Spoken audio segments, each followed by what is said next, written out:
once at a chocolate shop. I think you'd be excited about that part. You should go." He tried to hand the envelope back over to me. I resisted. "I don't enter contests. Can you—" "It's true. She never enters contests." Granny May swept in from the kitchen. This silvery mass of tight curls on top of her head jiggled like an overflowing bowl of gummy worms around her pink headband. As she crossed the room toward us, she held out a tray with a couple of unrecognizable lumps on it, their edges blackened. "Have a chocolate chip cookie, Craig, dear." "It's Skinny, ma'am. No one but my dad calls me Craig, and that's only when he's shouting at me." That was another thing I liked about Skinny. We were both the black sheep of our families. "You should stay for dinner. I'm trying out a new recipe, cabbage croquettes." Ah, that would explain the sour odor that had followed her through the swinging door. Skinny shifted in his chair as he frowned at the burnt offering in front of him. No, thanks. I already have plans." He quickly switched his attention back to the letter.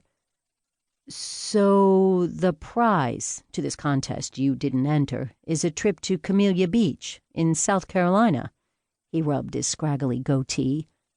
"Why does that place sound familiar?" "Wait a sec." He tapped his phone's screen. After a moment, his quirky smile disappeared. The pink color fled from his cheeks. "Oh, that's why. He lives there now." "Who?" both Granny May and I asked. Nobody. Just somebody I've..." He shivered. "Nobody. I've been to Camellia Beach once. It's a rundown beach community. No one ever goes there." "Then why would someone send me this prize?" "Don't know." He reached over to the side table where I kept a glass dish filled with my dark chocolates. He unwrapped one and tossed it into his mouth. "Hey, look. This is what I'll do," he said as he chewed. "The town is about an hour's drive from Folly Beach. I'm already planning to be in Folly for next week's Icebox Surf Championship. I could swing by after the competition and check things out for you." "I don't know." The gnawing dread weighed even heavier on me. "I'd rather you'd just do your magic on the computer." I didn't want him to go out of his way or to get mixed up with the scammer. Doing so might be dangerous. "It's probably nothing. I'm sure whoever sent it is simply trying to con me into buying a timeshare or something." He sniffed the paper.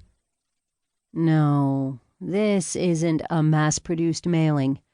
And now I'm curious about it." He gave the untouched cookies another wary look before rising from his chair. I stood too. "I'll let you know what I find out." He was halfway to the door when he stopped and turned to me. "Hey, are you still dating that Cheese King?" he asked abruptly. Yeah." His question surprised me. He's fun to be around," I answered, not sure why talking about the guy I was dating made my back stiffen up like a board. "And he owns a successful business, so I know he's not cozying up to me to meet my father like that last guy." He started to say something in reply, but clamped his lips together, which only caused my spine to bind up so tightly I thought I might tip over. "Why did you ask about him?" "What do you know?" I demanded. He stared at me a long moment, but then shrugged and smiled. "Haven't heard anything. And as long as you're having fun, do it, right?" "Are you sure you can't stay for dinner, dear?" Granny May asked as she followed Skinny the rest of the way to the door. "It'll be ready in a couple of minutes." "Sorry, no." This time, he didn't even try to make an excuse. He tucked the letter into the pocket of his baggy jeans and then pulled me into the circle of his bony arms to hug me tight. "Don't worry, Penn. I'm sure it's..." "Nothing." Skinny had promised to call first thing in the morning. 2 weeks had passed since he'd sat with me in my living room. I'd been eager to talk with him and hear what he'd discovered in Camellia Beach.